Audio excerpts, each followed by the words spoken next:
Well, folks, it is now 6 o'clock, and we expect lots more folks to continue to join us for the next hour or two or three, or however long this takes us this evening. Welcome. It's great to have you here.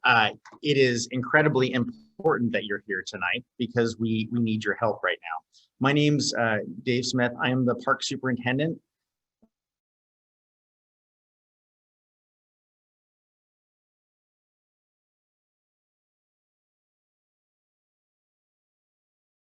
So, okay, the point I was trying to make was this does not work unless you are fully engaged. So I want you to understand a little bit about what we're trying to do tonight. I've been a park ranger now for about 30 years in some capacity. And the foundation document that we have for the Park Service is called the Organic Act. And that's what Congress set about back in 1916 to actually create the National Park Service. And it's a really easy sentence or so, but it's a powerful sentence. I'm just going to read it to you. Our purpose is to conserve the scenery and the natural and historic objects and the wildlife therein, and to provide for the enjoyment of the same in such manner and by such means as will leave them unimpaired for the enjoyment of future generations. So it is a classic battle between protecting those very, very things that make a park special and providing for their enjoyment, with the extra caveat that we've got to continue to make this thing the way it is for future generations to keep on having a good time. And so that's why we enter into planning processes like this, because we recognize that we're not effectively doing that. Are we providing for your ability to effectively enjoy this place? And are we protecting this place as well? Well, in looking at climbing in this park right now, and go ahead to the next slide, Steve, if you don't mind. I think we're failing to effectively conserve those very park resources that we were told we're supposed to be protecting. I also think that we're failing to provide for their enjoyment. I think the changes that we've seen in this park over the last 5 or 6 years, the number of people that are coming into the park means that some of our typical recreation that we do inside the park is being hampered right now. And I also think we're not leaving this park unimpaired for the enjoyment of future generations. And so that's why I'm sitting here tonight. And that's why you're not watching Netflix right now or watching the sunset. It's because you care about those things. When I first came to Joshua Tree, it was 1973, and my mom and dad went camping over at Jumbo Rocks. And that's when I first fell in love with the granite here. It meant that you could stick to this rock. I'd never seen anything like it before. When I was in high school and was able to ditch school when I turned 16, and if anyone on this call is 16 and thinking about doing it, don't do that. But when I was 16, I ditched school. My friend Mark, who just become an Eagle Scout, and he just gone through a climbing program, he took me, and for the very first time, I had a chance to climb at Joshua Tree. And then when I got into college, I took spring break like millions of people do, and I came down to Joshua Tree and continued to climb. And then I got my first job here as a volunteer back in 1993. So Joshua Tree has been a part of my life for a long time. And during that time, when I first came here, there were 500,000 visitors a year. Second time, there were 600,000 visitors a year. When I got that job as a volunteer, there were about 1 million people a year. And I was able to find a climbing place. I could find a place to camp, and it was never an issue. Well, in 2019, there were 3 million people inside this park. It changed the dynamics. The impact of 3 million people and that change of a doubling in population in a very short amount of time means that that's kind of why we're sitting here tonight. Steve, next. So this plan is park specific, and it gives me and my team an idea of how we're going to manage this into the future. So rock climbing and bouldering and slacklining and highlining, they're very unique. They have impacts to the park that we have not traditionally seen in national parks. Although people have been climbing Joshua Tree for 50 years, and Bernadette's going to talk about that later. They have certain implications to certain areas that other kinds of recreation, like taking pictures or hiking down a trail, don't necessarily have. A plan outlines the actions that are necessary to ensure that the public can enjoy the park. At the same time, we're protecting all those resources, and not just the rocks, the cultural resources, the animals, the plants, everything, the wilderness that's involved. In this plan, we hope will address specifically, these are the issues I'm looking at right now that I've learned over the last 3 years that are big issues for us.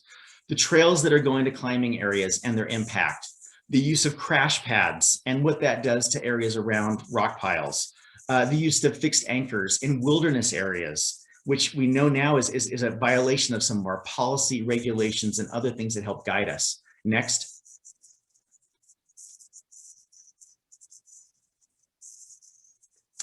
So why does Joshua Tree need a new climbing plan? Exactly what I talked about. The visitation has soared. We have now 3 million people a year coming into the park, largest number we've ever had. Last year, Joshua Tree had more visitors to this park than any other national park in California. That is really striking when you think about that. When I was a little kid coming out of here, who could have imagined that we would have had that many people here? Recently, our wilderness policy was updated for the National Park Service, and it changed, it has serious implications for bolting in wilderness areas inside this park. As most of you know, we have thousands and thousands of bolts inside of wilderness that are not in compliance with policy. So we've got to figure a way of balancing policy with the safety of climbers and protection of the resource. And finally, our current management guidelines fall short. We have a climbing management plan. Some of you that are on this call tonight were helpful in actually creating the 2000 plan, but there's inadequate management of new and existing fixed anchors. There's inadequate protection of the resources inside the park. And frankly, we're not really protecting people's ability to really enjoy the park, whether it's climbing or otherwise. Next, please.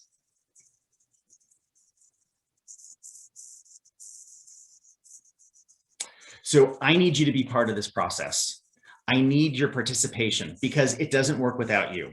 Tonight is the first night that we've actually reached out to the public. For the last 3 years, we've been doing data collection. We've been looking at boulder piles and analyzing archaeological sites inside the park and looking at lichen populations inside the park. We've been looking at vegetation growing around boulder piles. We've looked at what people do when they come to the park. We know now that a considerable number of people only come to Joshua Tree to climb. It's insane. Jane, how many people come into the park to climb? 20%. 20% of our visitors come here as their primary reason. That's 600,000 people a year come here to climb, not to look at wildflowers primarily, not to go for bike rides, but because they love climbing. So tonight you're going to have a chance to share a whole bunch of questions. I want you to use those and put them in by directing them over to Joshua Tree questions in the chat box. That's the person who's going to be managing them. Teeny's up there right now, kind of looking through the questions. We're going to try to answer as many of those questions as possible tonight. Please make them as pertinent to this discussion as possible. If you have questions about where to camp on public lands, this is not necessarily the best route to do it. What I want to hear tonight are your issues about slacklining and bouldering and bolts and all those other things. That's what you should be doing. You should also be going to PEPC. PEPC is the Park Services Planning website. We're going to show you links to that tonight. You can go to the Joshua Tree webpage, which is www.nps.gov/JOTR, and go to the climbing area. And there you can find a link to our PEPC site. So you can write up your comments. If you have to, you can send me a letter in the mail. I'll read the letter. It's easier if it goes into PEPC. It just saves us a lot of time. Steve doesn't have to go ahead and type the letter over again and put it into PEPC. So that's the easiest way of doing it. Next, please. So what's going to happen tonight? We're going to give you an overview of park planning. I know it sounds really dry, but luckily we have a very fun speaker who's going to make it as exciting as possible. You may need a cup of coffee though, but we got to explain the planning process so you know why it's so Byzantine and archaic and how bizarre the National Park Service is. We're going to talk about rock recreation's basics and the lingo, because a lot of you on this call tonight are not climbers. You have a passion for wilderness, you have a passion for recreation. We'll try to explain some of the terms we're using tonight. Then we're going to talk about wilderness and fixed anchors and how we are having some issues with that. Then we're going to talk about our natural and cultural resources. And we're also going to be talking about the American Indian component to that. It's a very important issue when you're working with 15 different American Indian tribes around the park. Then we're going to be talking about the proposed approach to the climbing management plan. We don't have a draft yet. It's going to come from your input, but what is our approach going to be? And then we're going to take your questions. Hopefully we get this all done in the next 50 minutes. So all that stuff I just talked about, so that gives us an hour or two to really dive into your questions. And then we'll talk about our next steps and how I expect you and I need you to be involved. And then you can go and you can have a cocktail, or you can go hang out with your friends, or actually you can do, I guess, some nighttime climbing if you wanted to. Next. So I'm not going to be your only talking head tonight. There's going to be other talking heads that are far more articulate than I am. I just want you to meet some of them now. And you probably know a lot of these people already if you're a Joshua Tree aficionado. We got Bernadette Regan. She's our climbing ranger. She's going to be talking tonight. Jane Rogers. She's our chief of science and resource stewardship. She's going to be talking to you about some of the natural and cultural resources. Simone Steger. She's our education ranger and an avid climber and who's been great at collecting data for us. Frank Klein, you might see him, he's in uniform as well. He's our SAR coordinator for the park, and we just stole him from Yosemite, so he's a great resource. Teeny, who you're gonna be sending your comments to, she manages our NHPA processes, how we communicate with our tribal partners. Jason Thoyer is our park archaeologist and the chief of cultural resources for the park. He's gonna be on board tonight. Hannah Schwalbe, she manages our net and communications and social media, so you'll be seeing a lot from her in the future. Steve Ortega is manning the program tonight, and he's our park planner. Caitlin Clyde is also a member of our archaeology team, and she's been out in the field doing a lot of inventories on our climbing sites. And we have a whole bunch of consultants we've been working with. So we've got Craig Miller and Dave McIntyre and Andrew Coburn, all from Archer Consulting. We've also got Mike Hannon and Chris Baker from Paleo West, and Jenny Mogavero from Prospect Hill. And then Mark Husbands is very special. He's actually going to be the next speaker. He comes from a special branch of the NPS that deals with the Environmental Quality Division, EQD. So he's going to be talking to us a little bit about bolts. So I think next, Steve. Okay, let's talk about the planning process. Okay, guys, this is important, but it's a little dry, but stay engaged. It'll help you understand the whole process. Dave McIntyre is coming to us, and Steve, if you could switch over to Dave, that would be great. Thank you, David. My name is David McIntyre, and I am a contractor with Archer Consulting, and we are assisting Joshua Tree National Park in the preparation of the climbing management plan. And today I'm going to be talking about the planning process. And as David Smith, sorry about that. As David Smith indicated, it is a little bit dry, but we will try to keep it as interesting as we can. And hopefully you'll have a good sense of what we're doing here and why it is so important, as David's indicated. Next slide. So the park's planning process is really designed to provide methods and tools for making informed and timely decisions in a way that minimizes conflicts and really promotes mutually beneficial solutions. And it also informs future decision making for every National Park System unit in accordance with their stated mission. Next week. So as part of the planning process, the Park Service prepares a variety of planning and environmental documents that guide the management of park resources and visitor use. And these documents include a variety of management plans. One that you're probably familiar with is the General Management Plan. The General Management Plan provides basic direction for overall management of Joshua Tree and how it carries out its statutory responsibilities for the protection of all park resources. Management plans actually serve a number of functions. They help support the preservation of park resources. They provide for visitor enjoyment and recreational opportunities, and they also support collaboration with partner organizations and the general public. Next slide. The National Environmental Policy Act, or NEPA as it is more commonly referred to, is a procedural statute that requires federal agencies to assess the environmental impacts of proposed major federal actions. NEPA is absolutely an integral part of the park's planning process and the development of the climbing management plan, as you're going to see. Next slide.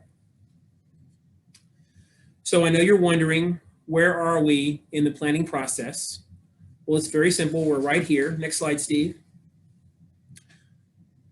We are currently in civic engagement. This is the portion of what is commonly referred to as the pre-NEPA phase of the planning process, as you can see on the screen. This is the period before the NEPA process actually starts.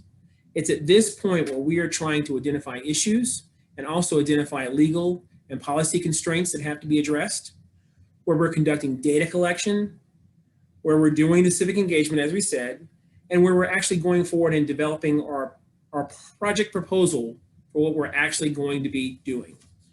Go ahead, Steve. So one of the first steps in the pre-NEPA phase of the planning process is identifying issues related to rock-based recreation and also identifying legal and policy constraints that the park has to abide by. And as David Smith indicated, the park has been engaged in this identification of issues and legal constraints for at least a year. They've been working with the Environmental Quality Division in that time period, and it is a long and involved process. Some of the legal and policy constraints that have to be dealt with include the Wilderness Act and the Park Service's own wilderness policy. It includes the National Historic Preservation Act, or the NHPA, and it also includes the Endangered Species Act. And we'll be getting into all those in a lot more detail as we go through this presentation tonight. Among the issues that the park identified are natural resources, which can include sensitive wildlife, it can include sensitive plants, and any of these types of natural resources that could be affected by climbing related activities. Other issues are cultural resources, and these can be archaeological sites that are located in proximity to climbing areas or bouldering areas. Some of these are already known and inventoried, and others are not, but they all have the potential to be degraded by rock-based recreational activities. Another thing that we do during this phase is data collection, and there is quite a bit of data that can be collected. Data that we've been looking at includes climbing areas, rock formations, climbing routes, the level of use at these areas, when they're most heavily used, when they're least heavily used, and just kind of a general sense of what is the big draw for climbing in Joshua Tree. And we've been using geographic information systems, which is a mapping program, and I'm sure many of you are familiar with it, to help map these routes and climbing areas and the type of climbing that takes place. Now, having done all that, we are where we are right now, which is where we're conducting civic engagement, and we're trying to get input from the public on how you want to see climbing managed going forward.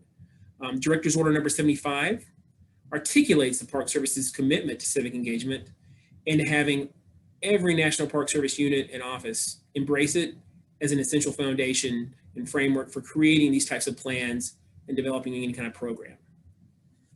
Next slide, Steve. I will go back to the National Environmental Policy Act, or NEPA. So NEPA requires agencies to include public participation in the environmental planning process. It requires them to disclose what their actions are, any alternatives to those actions, and what the environmental effects and mitigations of these actions might be. It requires environmental impacts to be considered during both the planning and the decision-making process, and it results in a more informed and a better overall decision, because decisions are no longer made in a vacuum. Next slide, Steve. Some of the other laws that are going to be talked about in a great deal of detail include the National Historic Preservation Act. The National Historic Preservation Act was passed primarily to acknowledge the importance of protecting our nation's heritage and cultural resources. Oversight of the National Historic Preservation Act has been delegated to states and is handled by the State Historic Preservation Office, or the SHPO as it's more commonly referred to. Section 106 of the NHPA requires federal agencies to take into account the effects of their undertakings or their actions on historic properties. And if historic properties are present, any potential adverse effects have to be assessed. The Section 106 process is initiated by the federal agency, which in this case is the Park Service, and it includes comment and input from stakeholders at both the local and the state level, as well as the Advisory Council on Historic Preservation. Next slide, please. So SHPO and tribal consultation with the SHPO and the local Native American tribe or tribes is part of the NHPA. The cultural and historic investigation is conducted by the project component, which again, in this case, is the Park Service. And effects are resolved by mutual agreement, usually among the affected SHPO and the Tribal Historic Preservation Officer, the agency itself, and any other involved parties. Next slide, Steve. Another very relevant, important law is the Endangered Species Act. It was established to provide a framework to which we can conserve and protect any endangered and threatened species and their habitats. and it ensures that any federal action is not likely to jeopardize the continued existence of a listed species or result in the destruction or any kind of adverse modification to designated critical habitat. Next slide, Steve. And then the last law that we're going to talk about is the Wilderness Act. So the Wilderness Act established the National Wilderness Preservation System, and it instructed federal land management agencies to manage wilderness areas and preserve wilderness character. And as many of you know, a lot of Joshua Tree is designated wilderness. And the Park Service's own Director's Order number 41 specifically dictates what actions can and cannot take place in designated wilderness areas. So that is just one of the constraints that have to be addressed when developing these management plans. Next slide, Steve. So as David said, we are really looking for your input. We're going to be looking for your input tonight and as we go forward throughout this entire process. This is just the first public engagement event that you'll have a chance to participate in. The park is also going to be providing newsletters. As David mentioned, we have the website, and we'll be providing updates and other forms. The website is listed right here. So if you want to, you'll be able to see this, I believe, in the chat, but you'll be able to click on this and then you can access the website itself. Please ask questions about the project and the process tonight. And as we go forward, please provide input on what you want to see or how you want to see rock-based recreation managed at Joshua Tree. Once we get into the NEPA process, there will be a period in which we do public scoping, which will be another opportunity for you to provide input. And when the draft climbing management plan and environmental assessment are released, there will be still another opportunity for you to provide your input and your feedback. Thank you, and I believe Bernadette is up next.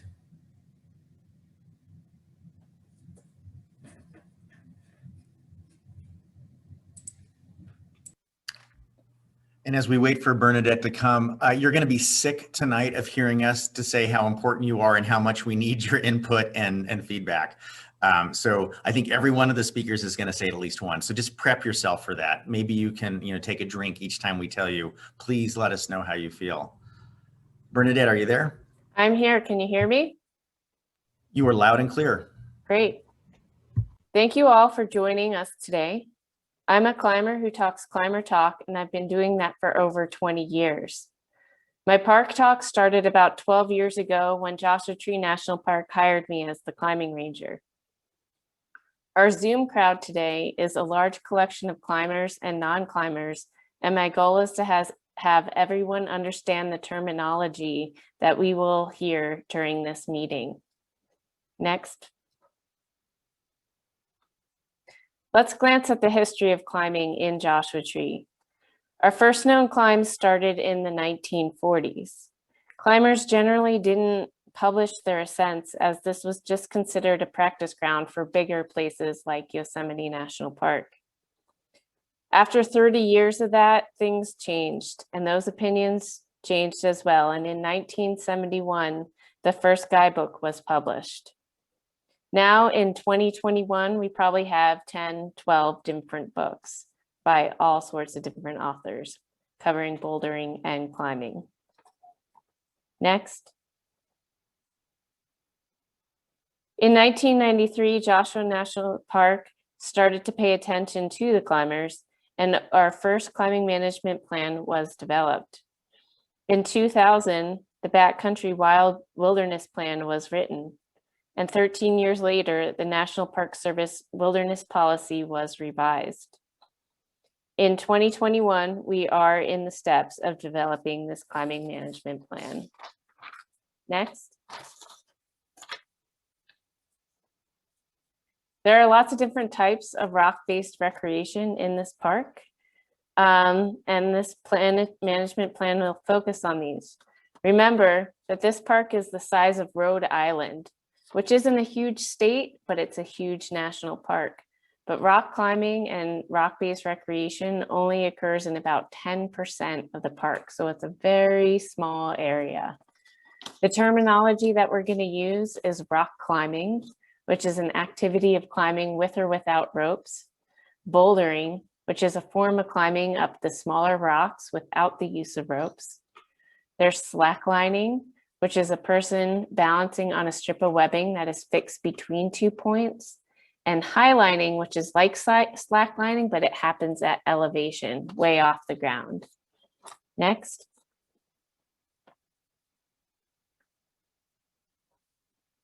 There are different types of words to describe rock climbing. Those activities include trad climbing, which is also known as traditional climbing, sport, aid, bouldering, highlining, and slacklining. And those key terms that you're going to hear over and over tonight are fixed anchors, bolts, trad gear, top rope, formation, route, or route, depending on where you're from, and problem. Next. To start with that, I'll start with the word formation. A named formation is the rocks. The rocks all have names, and most of the rocks in this park were named by climbers. So this is Saddle Rock, which is one of our tallest. It's about 300 feet tall, and it's at the base of Ryan Mountain. So that is a formation. And then on maps, you'll see subformations as well, like the theoretical boulder, the Saddlehorn, and the Kid Rock. Next. As part of our data collection in the last couple years, we mapped out 2,202 formations that have been named in this park. Other data that we collected are on these formations. We found 4,488 trad routes, 554 traditional or top roping routes, 1,040 sport climbs, and 1,121 boulder problems. I think we likely missed a couple because there's rumors around town that there's up to 10,000 climbing routes alone in this park. So I have a feeling we missed a few. Next. The climbing route is a path up the rocks. Each route is given a unique name by the climber who was the first ascensionist. The route, this one in the picture is called Prepackaged. It's on Hemingway. It is given a 510A rating, and that was put up by John McGowan, Rich Smith, and Herb Lager in 1977. And 510 is just the route description of how hard the route is. So if you see 50, that's the easiest, and 515 is the hardest. Next.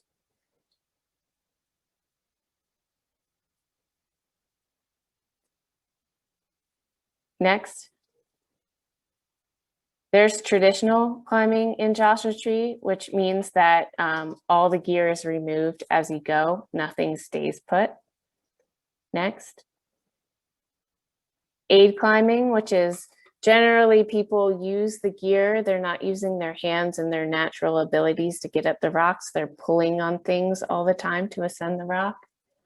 Next. Next. Next. It's not so popular in Joshua Tree anymore, but it has happened here. Go ahead with the next one. With traditional climbing, the protection is always removable gear, and there's a minimum amount of fixed anchors. Fixed anchor is another word for bolt. Next. Typically with traditional climbing, there's smaller groups of people. Occasionally there might be more, but typically it's just 1 or 2 to 4 people at a time. Next. Sport climbing, on the other hand, next. All the protection is fixed anchors, also known as bolts, and they stay permanently in the rock because holes are drilled in those rocks and these anchors are placed, and they do not get removed after each climb. And this type of climbing typically attracts larger groups of people. Next. These are some pictures of the sport climbing in the park. Next.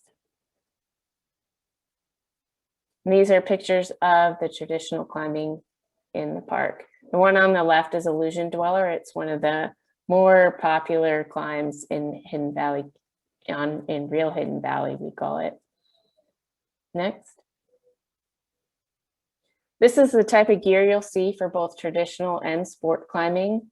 It's a large collection of things that people need to get up and down the rocks. Next.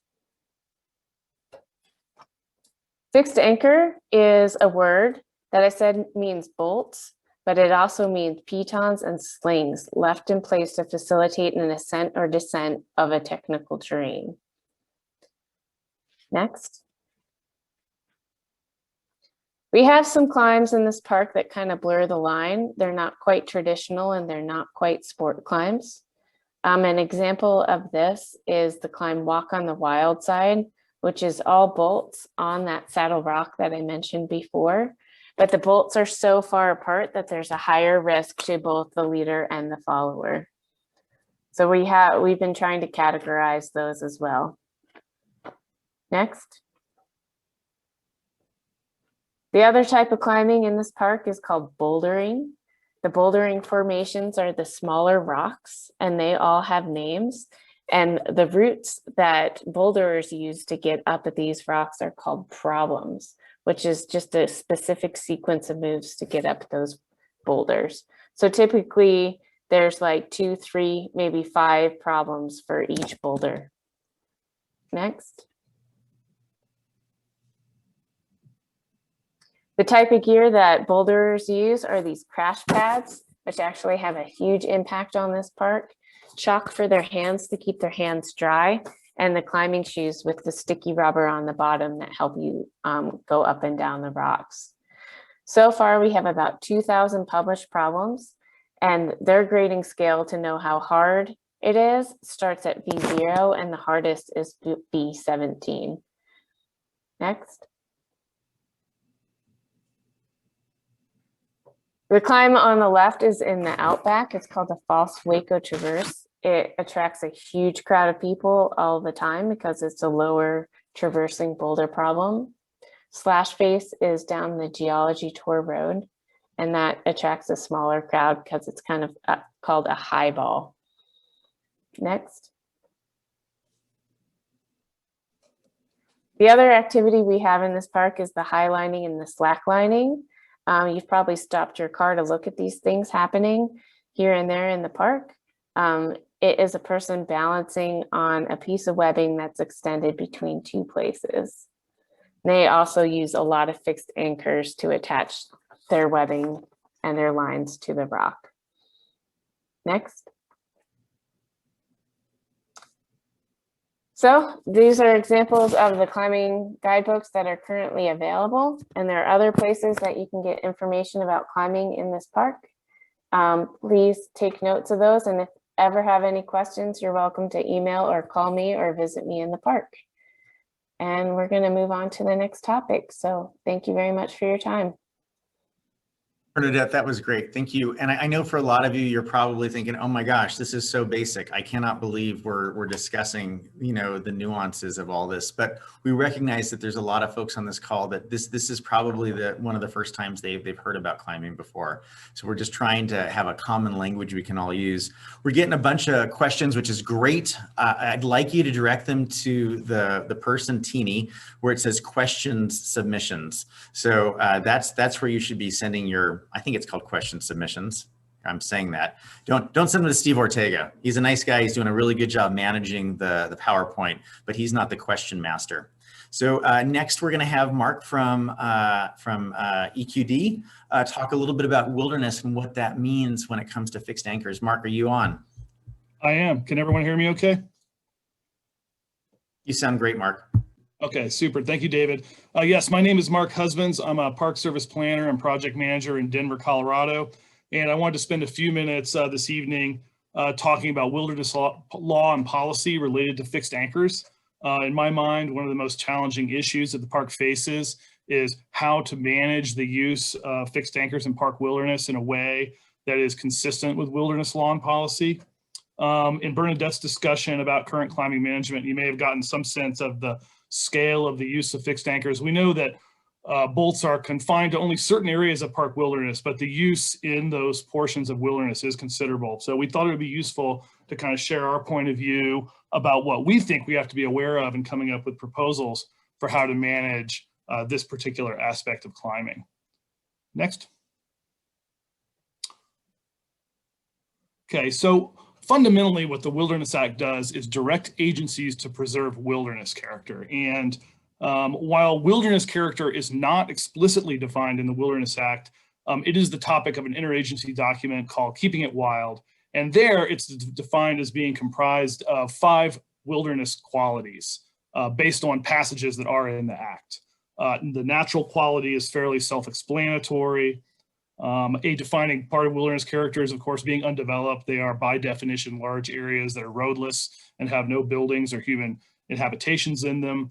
This aspect of wilderness character is also a concern when we talk about things like fixed anchors or any other development to support recreation. Untrammeled is the purposeful manipulation of natural systems. So things like fish stocking or game management or fire suppression are often used as examples of things that impact that untrammeled quality, but it's not a really big issue in terms of climbing management. Wilderness also provides opportunities for solitude or primitive and unconfined recreation, which is important in thinking about climbing, which we see as having those characteristics of self-reliance and physical and mental challenge that are related to this wilderness quality. And then there's the 5th quality of wilderness, sort of an open-ended quality, which is in this case defined by the park primarily as being different types of cultural and historic resources that are present in park wilderness. Next, please. All right, so on the map, you can see the crosshatch represents designated wilderness, so a very good portion of the park.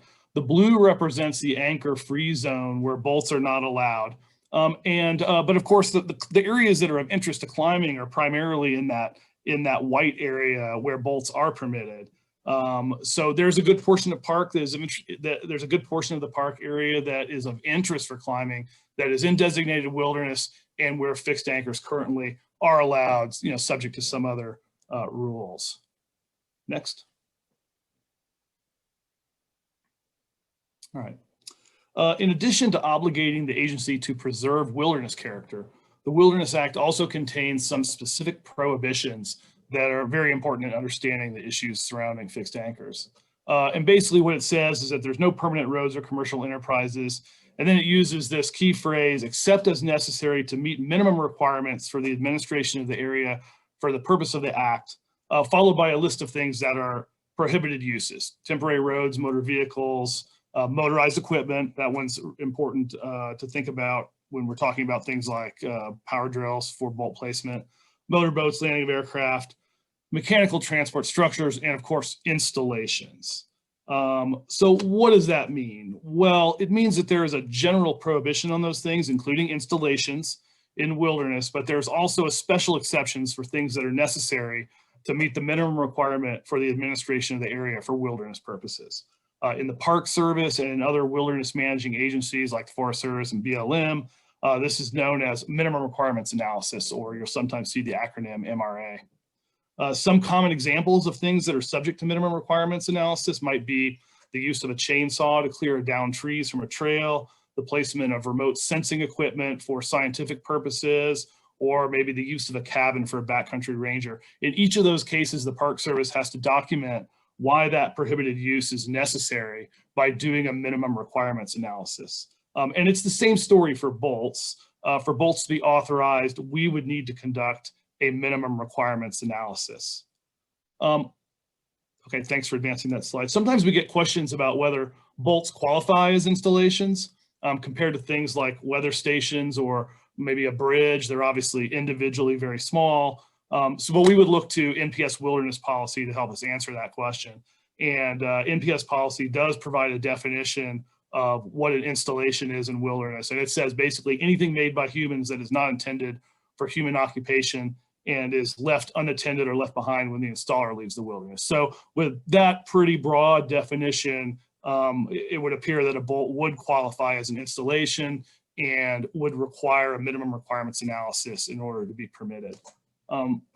what else do we have to go on in policy, and what else is useful in policy that could be helpful for understanding how to do this minimum requirements analysis. Next, please. So NPS wilderness policy has a few things to say about climbing generally. It says that climbing is a legitimate and appropriate use of wilderness that has a history that predates the Wilderness Act. That's true generally. It's also true about Joshua Tree.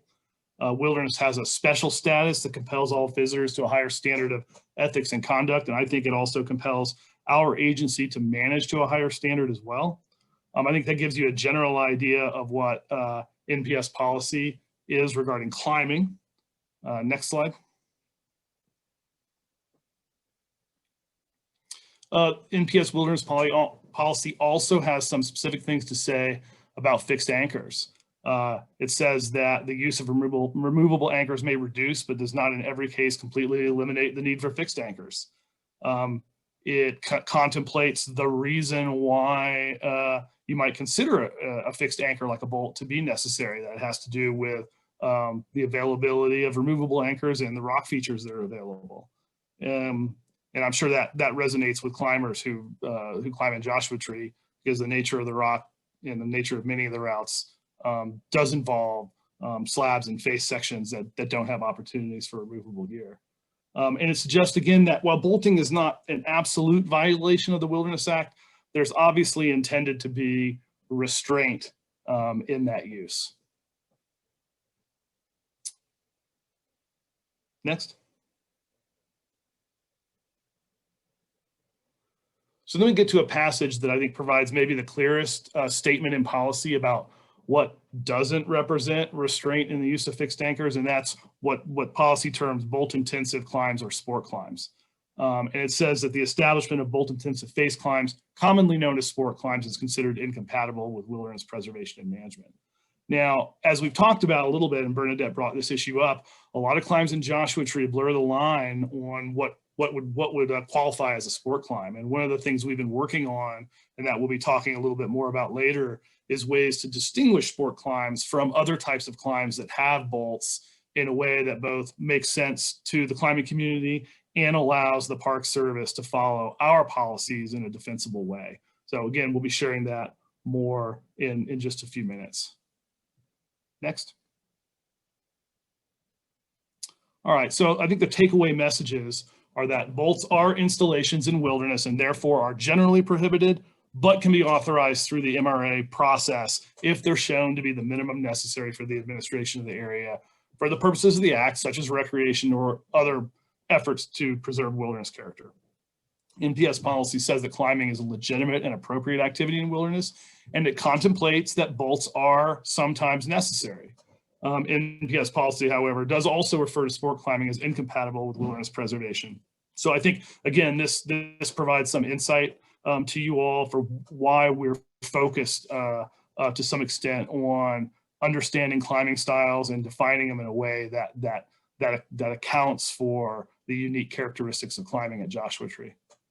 And with that, I will pass the presentation to Jane. And thank you for your attention to this.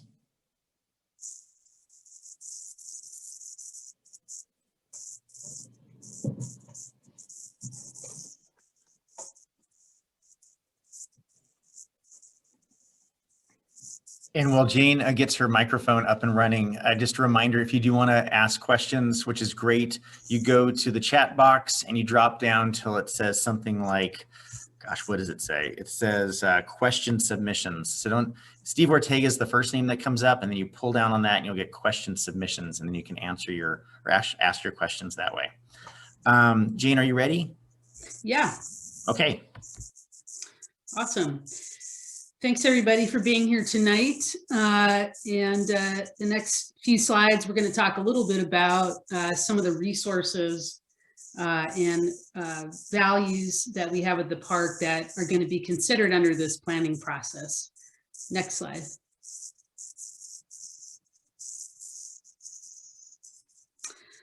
So let's consider holistically, when we're looking at managing any kind of recreational use in a national park, we want to consider sort of where the visitor starts. Typically that's from a car. Sometimes it's from your tent if you're in a campground, like in Hidden Valley, for example.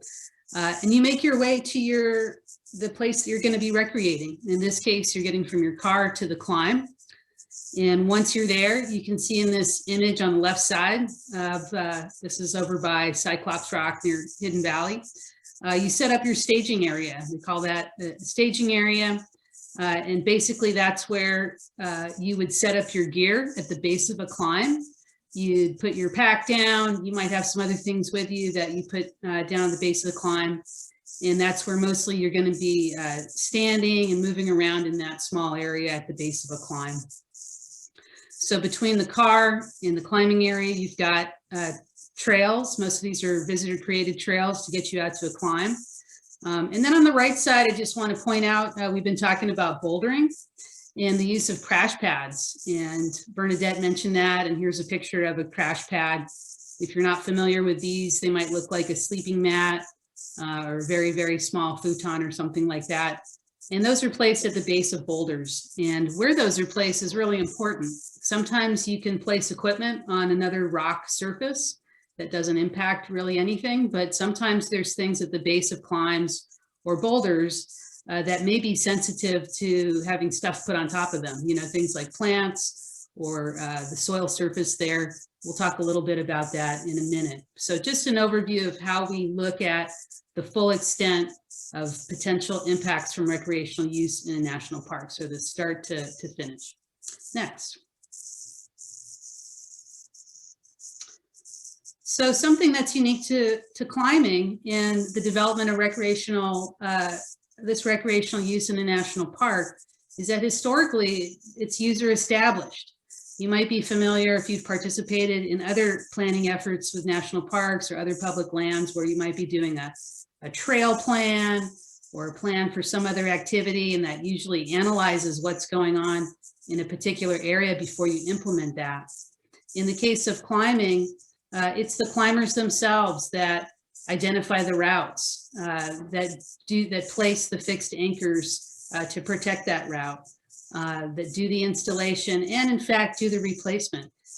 Some people on tonight's Zoom call might not be aware that the National Park Service does not put up routes. That's not the role of the Park Service, and that's certainly not the tradition and the history of climbing. And we don't maintain those routes. There are some folks that might be surprised at that we don't maintain those fixed anchors and we don't replace those. Also, like I mentioned, when you're moving from your vehicle, wherever you're parked, and getting out to a route or a bouldering formation, those trails that take you from A to B are not part of our official National Park Service trail system. And that's a really important part of this plan too, is formalizing those trails, looking at which ones are really the best and formalizing those and bringing them into our trail system in the park, because then we can actually use the fee monies we bring in at the gates to help maintain those trails, provide the signage, etc. So again, I just really want to point out that because this is a user-created sport on public lands, they haven't been reviewed for potential impacts to resources or tribal values. So that's part of what the 1993 plan accomplished and the 2000 plan, but there's much more work that needs to be done that we intend on addressing in this current planning process. Next. Just a quick snapshot of some of the physical and biological resources at Joshua Tree. If you're familiar with the park, you should be familiar with a lot of these. What are some of the issues and concerns? Crushing of vegetation from the staging areas we talked about and crash pads is a concern. Compaction of the soil and loss of those biological crusts from trailing in these staging areas. Biological crusts serve a really important role in a desert ecosystem where we have very limited nutrients and very limited water availability. And the living soil, the living crust of our soils here in Joshua Tree are really important to help seedlings become established, to retain moisture and provide nutrients in a really challenging environment. And walking through those areas can damage them. The park has a long history of managing nesting raptors and protecting raptor nests. So those raptors are bird species here, are predatory birds. There's a picture here of the red-tailed hawk. And we've had really good success in collaborating with the Mountain Project, where we've been able to post information on our seasonal closures for climbing routes that have a nearby nest. And we'll be continuing to do that through this planning process. I don't see that changing. It's been a system that's worked really well. Of importance is wildlife movement through through climbing areas. And really this is an issue, as David mentioned, with tripling our visitation and having 3 million people visiting the park annually. It's so important for our wildlife to be able to access water, especially bighorn sheep that really require surface water in the summer months. And we're also interested in better understanding any potential disturbance during breeding season. For most wildlife, it's that breeding season when they're young or are hatching or being born that can be the most sensitive time during their life cycle. You may not be aware, or maybe you are, that Joshua Tree is actually a biodiversity hotspot. We have had some very limited lichen surveys completed here about 10 years ago that identified over 145 species of different types of lichen. And in fact, up to 5 of those are new to science, and some may be endemic or very local to Joshua Tree National Park. I don't expect to see severe impacts from climbing on lichen per se, but the fact that we have species that may be unique to Joshua Tree or new to science point to this as being an issue that we do need to pay attention to. Next slide. And I'm going to pass this off to our Cultural Resources Program Manager, Jay Thoyer. Jay. Good evening, everyone. My name is Jay Thoyer. I'm the Cultural Resources Program Manager here for Joshua Tree National Park. And there are 6 main types or categories of cultural resources. Steve, can you actually go back one slide, please? There are 6 main types or categories of cultural resources that we have to consider when we're managing a national park. And our first really important step of this planning process was to identify which types of cultural resources were really integral to understanding climbing management in Joshua Tree. And we focused in on 3 primary types of cultural resources. The first is history, right? Understanding the history of recreational rock climbing as an important historic theme in Joshua Tree. Understanding the relationship of how climbing here locally affected regional patterns, affected national patterns, and as our research is showing, has affected international patterns in recreational rock climbing and technical rock climbing worldwide. So understanding the history of recreational rock climbing is a really important part of getting into the management plan. We also look at different types of resources that could be affected or impacted by rock climbing activities. And the 2 main types that we focused on were archaeological resources that could be directly affected or destroyed, damaged by recreational rock climbing, and also ethnographic resources, or those resources that are of significance to traditionally associated Native American communities who are still living, still here on the landscape, and hold Joshua Tree as their indigenous place of being, right? These are their indigenous territories, a lot of significant cultural resources, a lot of significant what we call ethnographic resources that are really integral to who they are as a people, to their religious lifeways and their worldviews.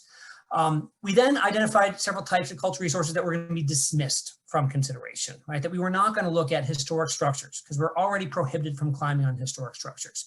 We're also not going to focus on museum collections and archives, again, because this plan doesn't have the potential to impact those. Next slide, please. So when we dial in on the specific types of cultural resources that could be affected by this management plan, one of the first things we look at are archaeological resources themselves and the potential to directly affect, directly damage, directly impact archaeological resources. The photos below will show you on the left-hand side is a photo of a rock art panel, but you can't see the rock art. The photo to the right shows a process called de-stretch. And it's an imaging process that allows us to pull out certain pigments or certain kind of chemical patterns so we can actually see rock art.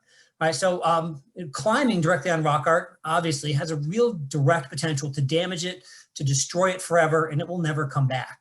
And just because you can't necessarily see rock art right on the surface with your naked eye, as you can see in these photos, doesn't mean that it's not there, right? It is in fact there. It just may have been affected by weathering, may have been affected by previous vandalism, smoke blackening, or other patterns. So understanding the direct impacts of climbing to rock art is pretty straightforward. But one of the other things we need to consider in terms of recreational rock climbing our impacts to archaeological sites, the artifacts, the data that's in the ground, right? And understanding do access trails or staging areas affect those types of archaeological resources. One of the real things we're trying to get at in this management plan is to better scale our response for cultural resources, especially archaeological resources. Because if there is a climb that's directly affecting rock art, right, then clearly that climb needs to be looked at in terms of its appropriateness. But if there's a climb that's simply passing through or near an archaeological site with artifacts in the ground, right, maybe that doesn't need to be closed. And so what we're really trying to do with our archaeological resources is understand each resource in its own light, in its own context, and what the actual scientific and archaeological integrity and potential of that resource is. Next slide, please. So understanding each cultural resource in its own light, right, can be a little challenging, right? We have to understand that understanding the history of climbing, the significance of climbing as a historical resource, right, can't be compared apples to archaeological resources. Similarly, archaeological and ethnographic resources need to be considered in their own light, right? And that places on the landscape in Joshua Tree that are sacred to our traditionally associated Native American communities need to be respected. And that although there may not be a direct physical destruction, right, of a place, right, sometimes a recreational activity may not be appropriate in that sacred space. The key things to remember here with our ethnographic resources is that first, our indigenous communities are still here, right? The Native Americans didn't go anywhere. They didn't disappear. They are still here on this landscape and they still hold this place sacred.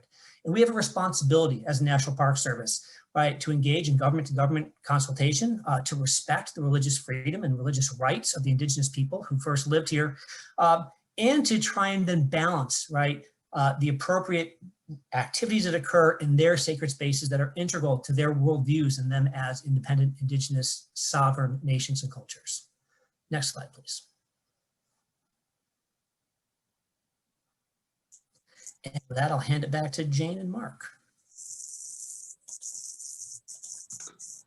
All right, thank you, Jay. Hopefully you can hear me. So this is the last section of our presentation. So thank you for hanging in there until this last section. What we've tried to present is overview of the planning process, the important aspects of the Wilderness Act as the law, as well as Park Service policy. We've gone over some of the resources, some of the sensitive and vulnerable resources that co-occur in our climbing and bouldering areas of the park. And now we're going to talk a little bit about our thoughts on how we approach some of these challenges. You know, how do we approach these questions about managing anchors in wilderness, protecting the resources, and providing for the enjoyment and the very long history of climbing here at Joshua Tree. Next. So some of the steps in preparing this planning approach, and keeping in mind that today, you know, is our first public engagement on this. In the coming months, we'll be refining how we develop this approach. I'm really hoping tonight, you know, folks bring up some great questions in the chat. If you haven't seen in the chat, there's also a link to our public planning website that David referred to as PEPC. It's a really terrible government acronym. Sorry about that. But if you get to that link, that's also a place where you can formally type in your comments and questions. It's another avenue that will be posted for some time after tonight's meeting, and we'll talk about that at the end as well. So the steps in the planning approach is, as Mark mentioned in his section, is really determining, you know, what is rare or bolt intensive in wilderness. We have to answer that policy question here at a local level at Joshua Tree. And we recognize that there are unique circumstances here. You know, I think this is one of the more unique climbing areas in the country, if not the world, and really looking at very thoughtfully how we might define traditional climbing routes versus sport or bolt intensive.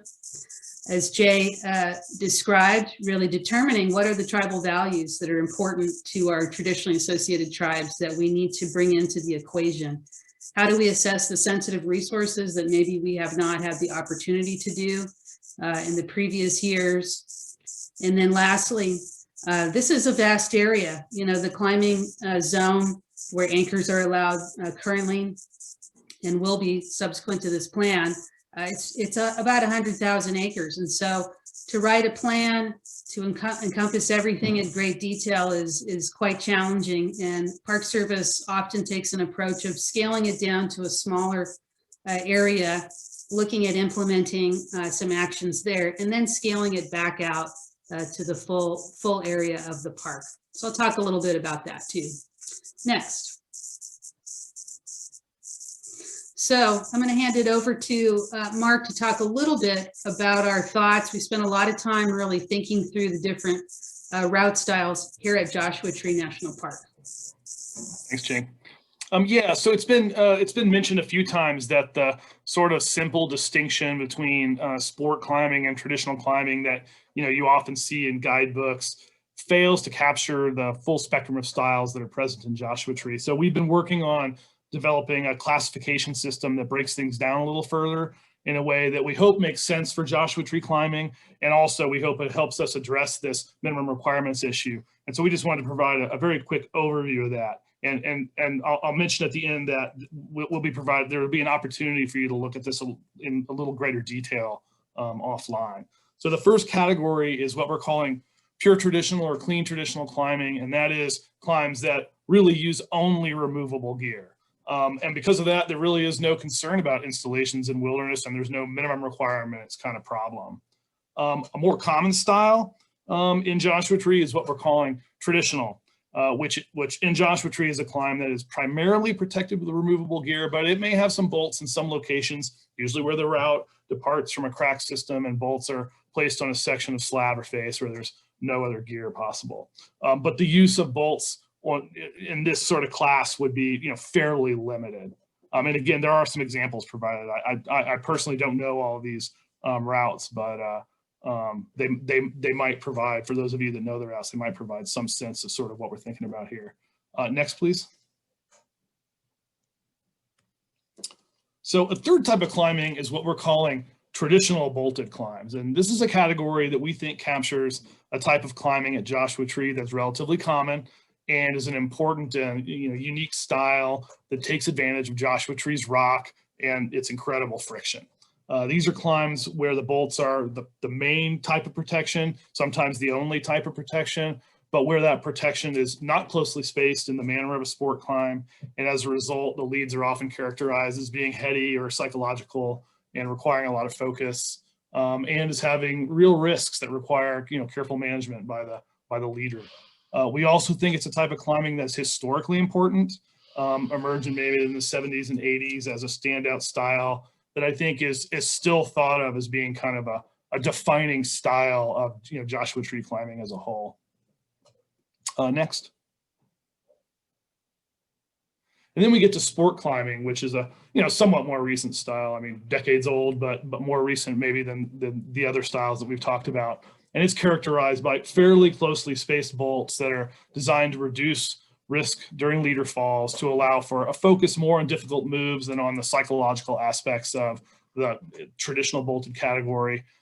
Generally, these climbs can be led only with quick draws, and usually, but not always, they're shorter climbs and climbs with higher difficulty grades. Again, that's not true in every case. So I just want to mention a couple things. One, this is obviously important when we're looking at MTS wilderness policy and trying to sort out what it says about sport climbing and bolt intensive climbs. Two, we understand that classification systems like this are always subjective, and there's always going to be individual routes that defy classification. But we think a system like this is important for conducting a review of climbs, especially in wilderness climbs with fixed anchors. And we want feedback about whether this system kind of rings true to people that spend time climbing in the park. I mentioned that this is just an overview. Our intention is to post a more complete version of this classification system on Pepsi, and I know that that link has been posted a few times during the presentation.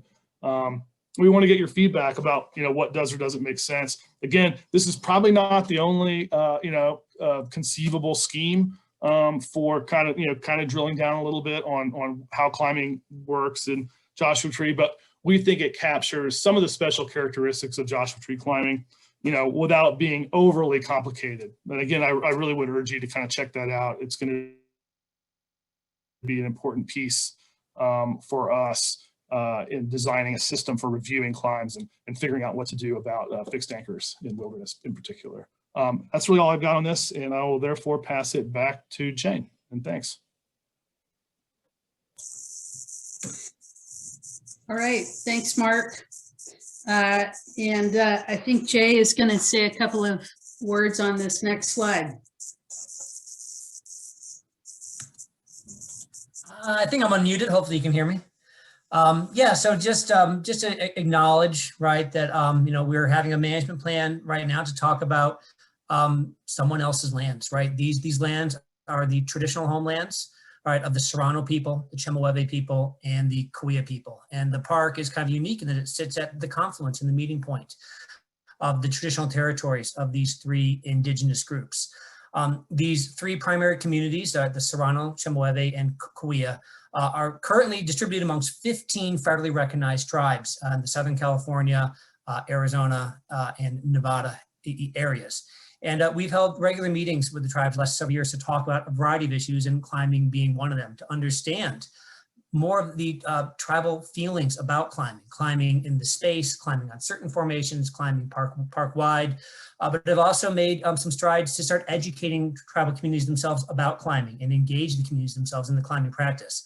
I want to thank Bernadette for going through all those wonderful terminologies earlier, because every time we've done this presentation with our tribal communities, everyone needs to understand that they don't know any of those terms, right? So really going through that terminology and that lexicon, building that grammar has been so important to building this process and building this trust.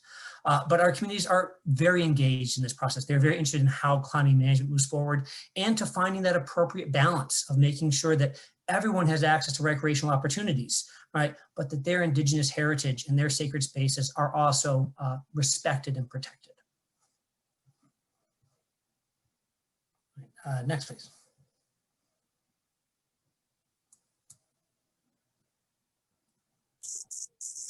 Thank you, Jay. So with that, we talked a little bit about just the magnitude and the complexity of the climbing management plan for Joshua Tree and this approach to sort of scaling down. And could we look at just a few individual areas as we explore ways to approach the wilderness question, the protection of resources, the establishment of formalized trails out to climbs and bouldering areas. And so we've taken a stab at identifying a handful of some smaller areas that we would roll into the future climbing plan, draft plan, to allow us to really get this full spectrum of issues under our belt. So starting small, and the way we're picking out these areas is we want to have a mix of both wilderness and non-wilderness. So we get kind of those two questions in play. We also want to look at a mix of old, more historic, original climbing areas versus some of the areas that are more new on the scene, such as the geology tour area. And that's really happening, I think many climbers would agree, with the increasing visitation. Folks who've climbed here and recreated here for a long time are now dispersing out to less popular or lesser used areas than in the past. So we want to take a look at that. We also want to look at a broad spectrum of the different types of resource concerns we talked about, both the cultural or tribal values and as well as the biological resources. So this will give us a range of scenarios to start with. And there's still this question here about other ideas. These are just some of our thoughts of some discrete areas that we could look at focusing in on and piloting out some of the ideas. But if you have different ideas, or more questions about these particular areas, please use the chat or log into the park planning website to provide more information or more ideas to us. That would be great. Next slide. So again, the components of the approach would be looking at managing fixed anchors in wilderness. This could involve bolt replacement. We know for many, many years now, there's been issues around the replacement of aging and failing anchors, and we need to resolve how to approach that in wilderness on a large scale. This could also involve removal of some fixed anchors. And how would we do that? That's going to be the question. You know, looking at that rubric, that matrix that Mark presented as a proposed way to look at the different styles of climbs and what would fall into that strictly sport category. Identifying locations, as we've talked about, with spiritual meaning for tribal communities. This could involve a variety of management actions, from perhaps educational signage to temporary closures or full closures. And again, identifying trails, routes or formations that have sensitive resources at risk. We need to look at that and how we might best protect those resources while allowing access to these recreational sites. So the idea is if we have some smaller discrete areas to initially work with, once the plan is complete, we can test those areas out, work through that, learn from that, and then eventually expand that park-wide. Next. And with that, we have made it to the Q&A session. Thank you. So what we've been doing is assembling your questions and trying to put them in blocks, because we're getting a lot that are in, and Dave McIntyre is going to host the question and answer at this point. We will stay here as long as we need to. You know, and I just wanted to add, Jane just, you know, gave a wonderful conclusion to where we see this whole process headed, but it is not definitive. You know, what you have to say, if we're missing specific issues, if it's with working with commercial use operations or other issues that are coming up that you're experiencing as climbers, please share those. You know, that can be part of this process. This is what we think that this process is headed right now, but we appreciate wherever it's going to be headed. So Dave, do you think you have a handle on the questions and are ready to go?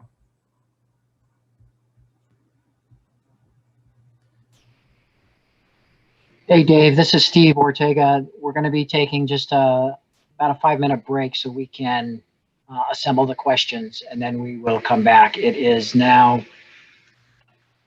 What a civilized idea to take a break. That is just brilliant. I've never even thought of such a thing. So it's about 7:13 right now. Why don't you take about 5 minutes, everyone, right around 7:18, 17:20. Let's go with 17:20. No one talks like 17:18. Take till 7:20 to get a glass of water, and then we'll begin the question and answer period.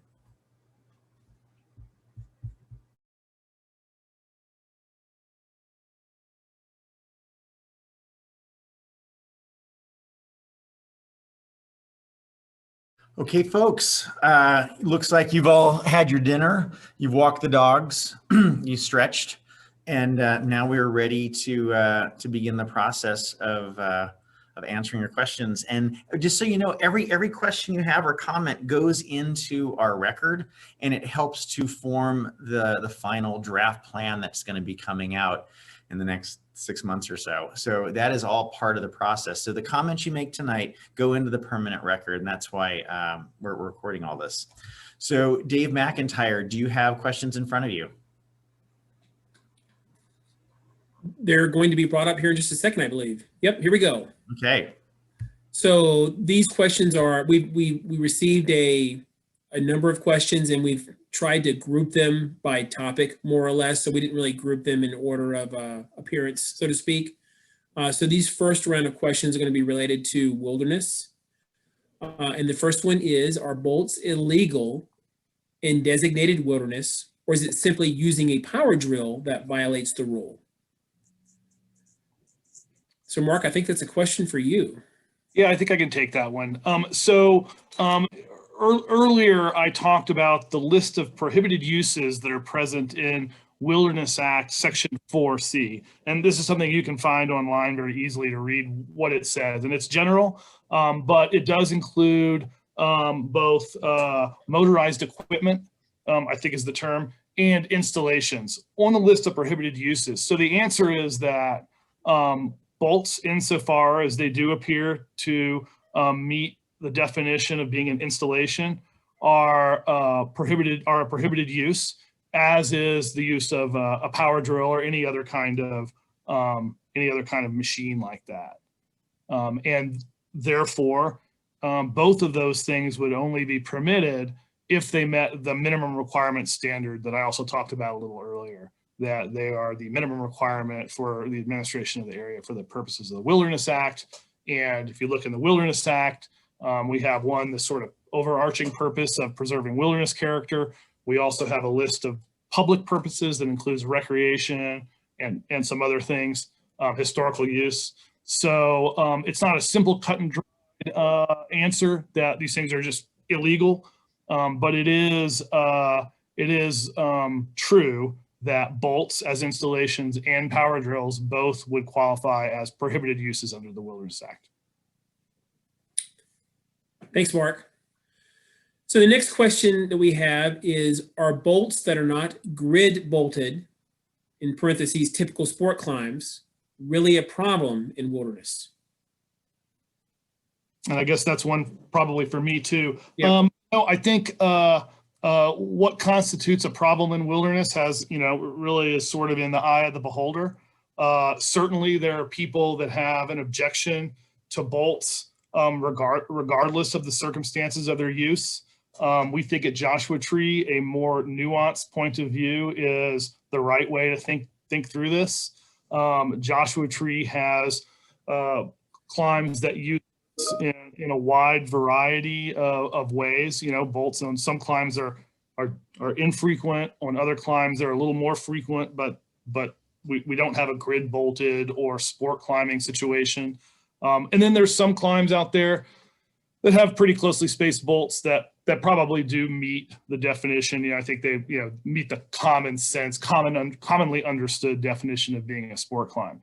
And we would look to policy, and we have a passage in there that basically says that sport climbing and bolt intensive climbs are incompatible with wilderness preservation. So whether it's a problem in other senses, I think again is in the eye of the beholder. You can think of it in terms of concern about modification to the rock, and then there's a whole Jane talked and Jay talked about all sorts of other issues with just with climbing impacts that are related to resources, so that don't necessarily hinge on the bolt density. I hope that helps. Thanks, Mark.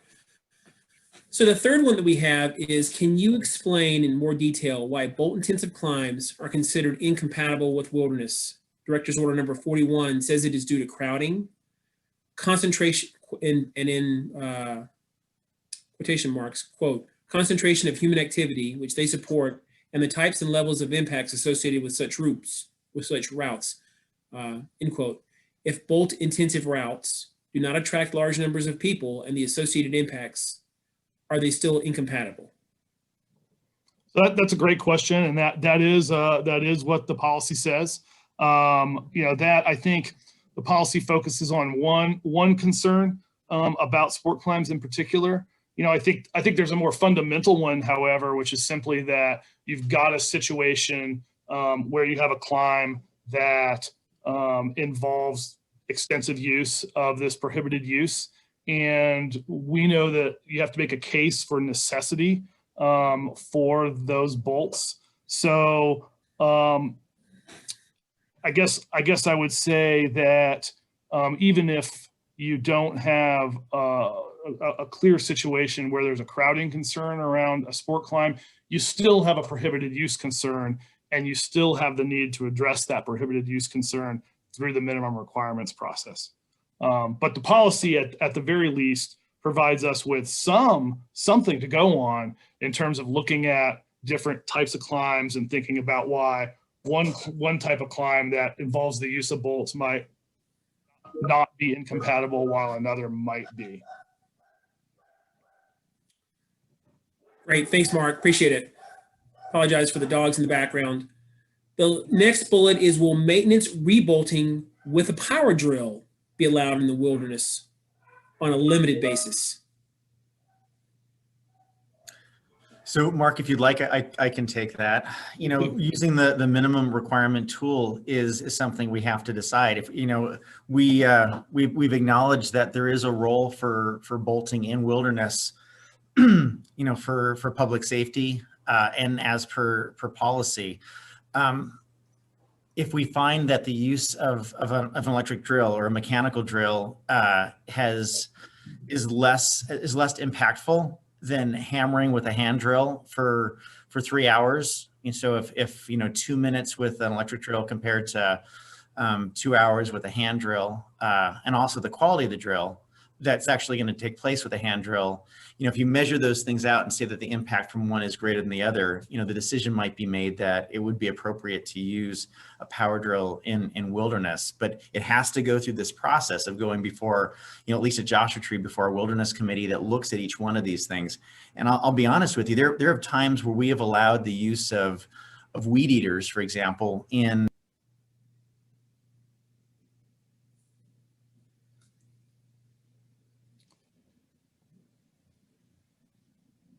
I'm expecting everyone else lost David as well. Yeah, I think they probably did.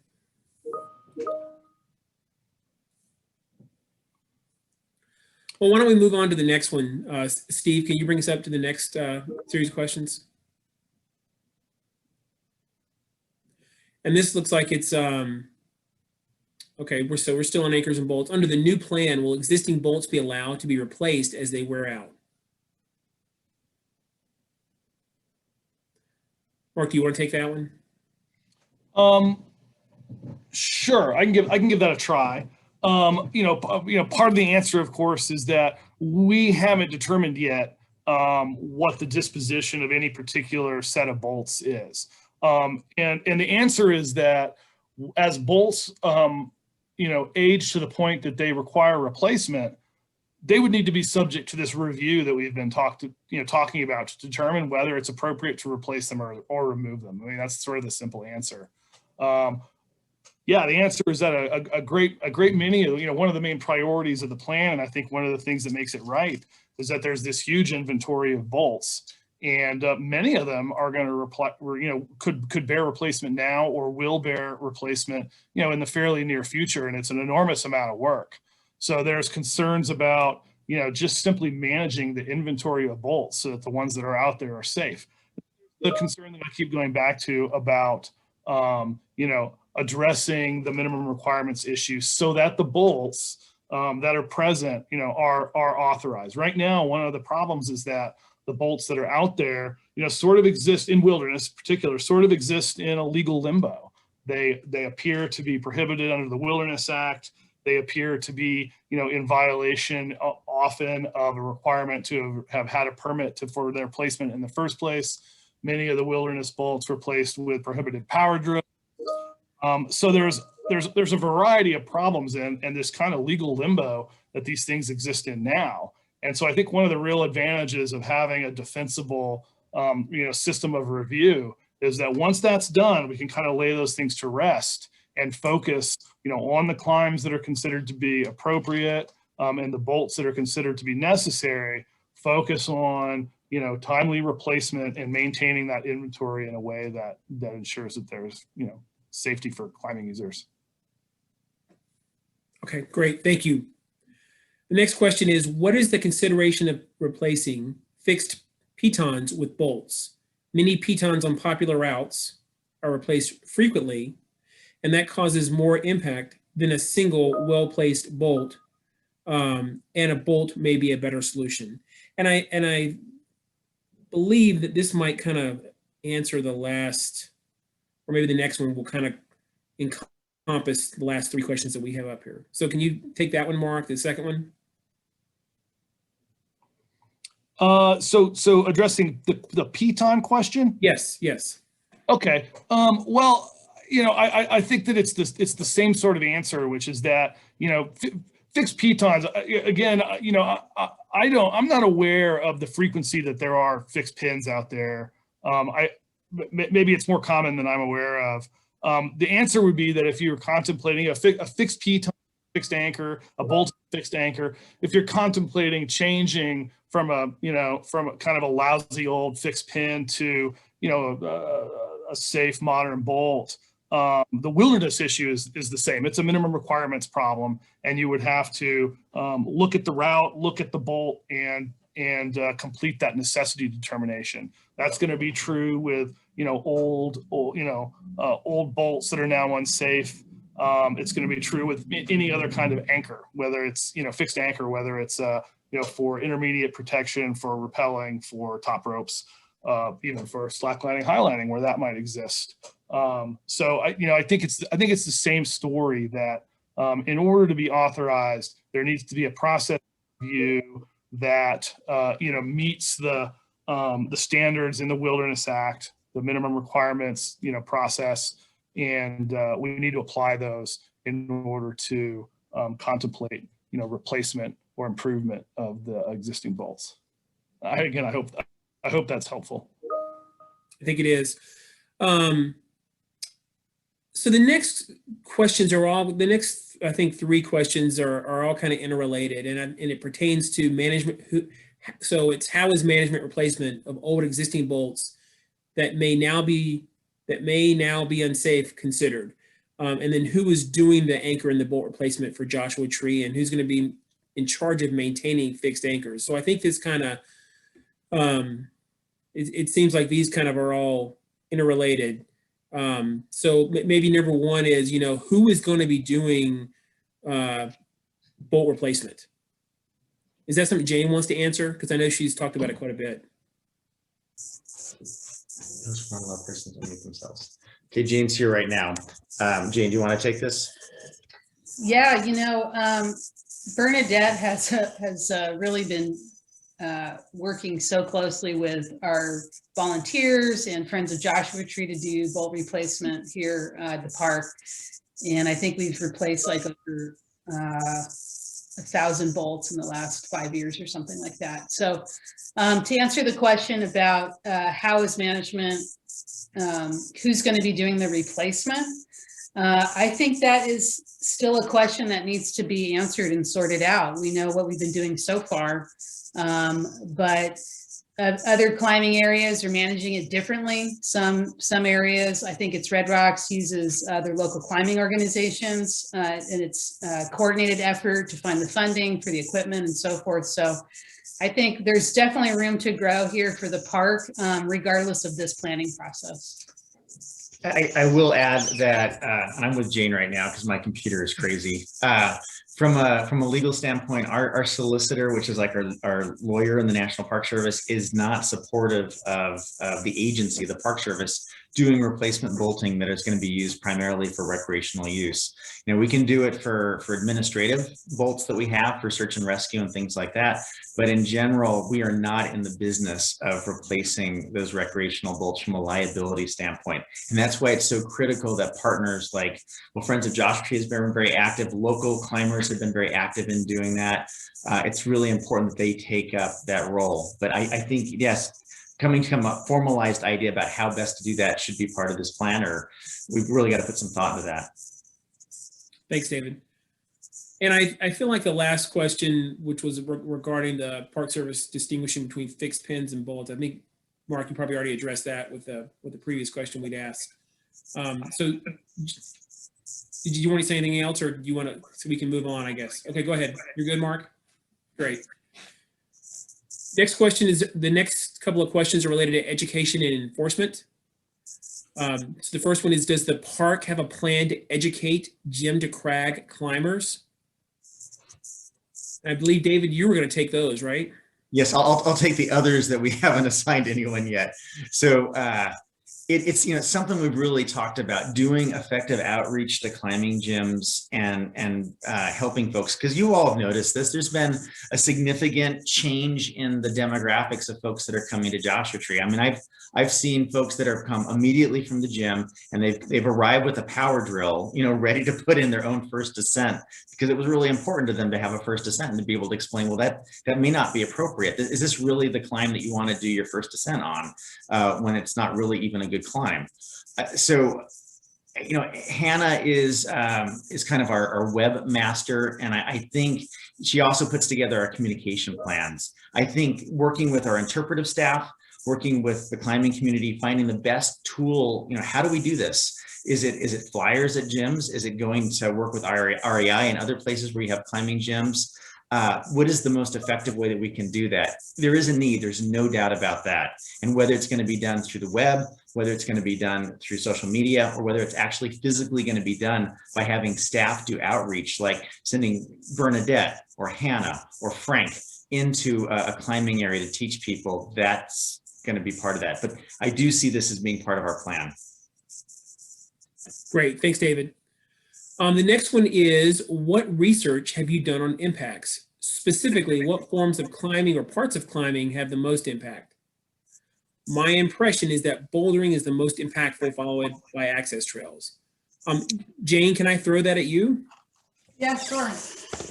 Yeah, whoever asked that question, it's a great question. The park, gosh, when I started working here in 1994, partnered with the Access Fund and the California Native Plant Society.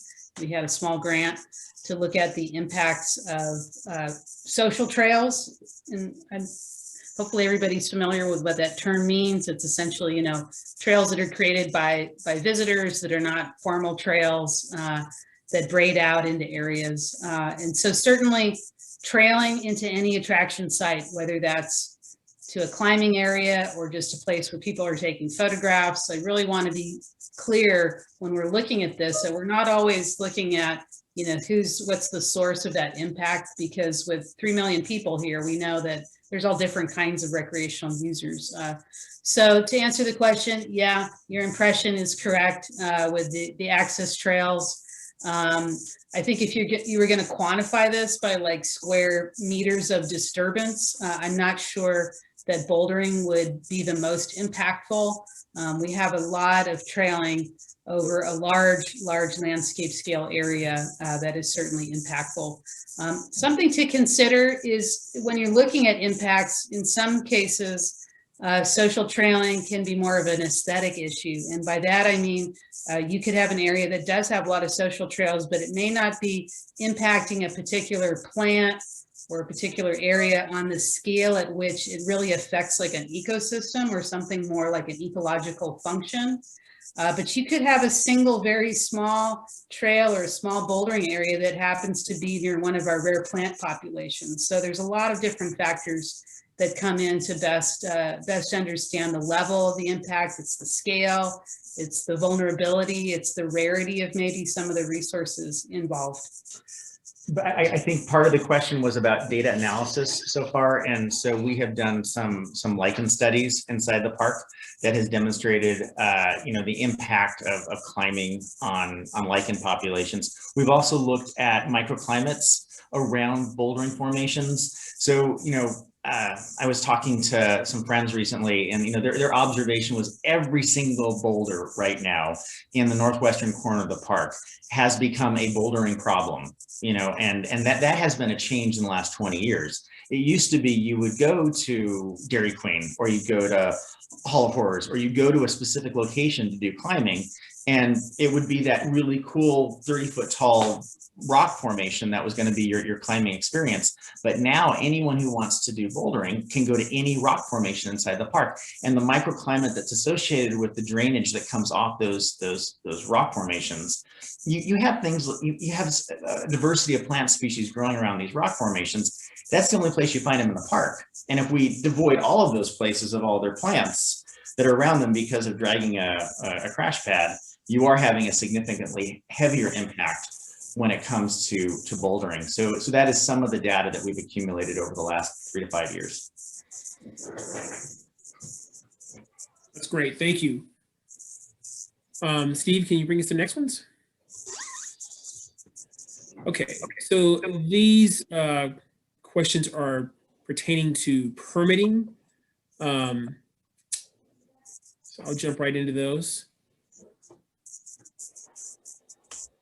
Please elaborate on guides, CUA holders / CUA holders operating in wilderness zones. So, you know, wilderness, the legislation has some very specific rules regarding commercial operations inside of wilderness areas.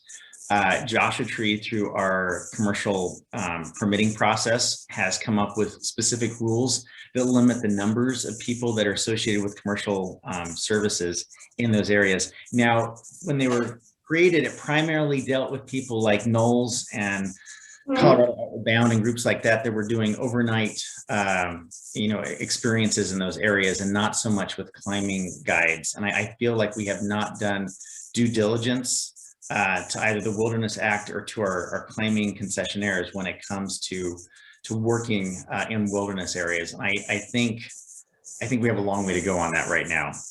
So I'm kind of avoiding this question right now because I don't have a good answer, because I don't think we have really come up with a good policy there. And the other question is, has the superintendent received complaint letters over the last 6 months about commercial guide companies taking all the routes climbs over the last 12 months? I typically don't get complaints from visitors about this. I actually get complaints from other climbing companies that have come to that. So I've had 3 different climbing companies that have come to me to complain about other groups that, you know, arrive at an area and monopolize them all. They've also complained though about groups that were not commercial, groups like Boy Scouts or Marines that have come through on a special use permit that have, you know, monopolized a wall for the entire day. So I don't get a lot of complaints about that other than from our climbing partners. Great, thank you, David. Next slide, Steve. Okay, so these are cultural resource questions. So Jay and team, since rock climbing started in Joshua Tree before it was a national park, is rock climbing considered an established and historical recreation activity by the National Park Service in Joshua Tree National Park? This is Jay. I'll handle that one. So that's a great question. I think it's important to note that we were a national monument at that time, right? Joshua Tree National Monument was established in 1936. So when rock climbing first begins here in this area, we are already federal land under the National Park Service as a national monument. What we look at when we consider whether it's a historic recreational activity with historic significance really falls on a kind of 2 relatively arbitrary standards. One is it 50 years of age or older? And once something becomes 50 years of age or older, then we have an obligation as an agency to address it and to understand and document, is it historically significant? And since climbing did begin here in Joshua Tree as a national monument over 50 years ago, we have acknowledged it as a historical activity, historic recreation activity. And that is why we are in the middle of what's called a historic resource study, or an HRS, that is focusing on the climbing history of Joshua Tree and documenting that entire history so that it is out there and open for everyone to see what the historical significance is of climbing here in this area.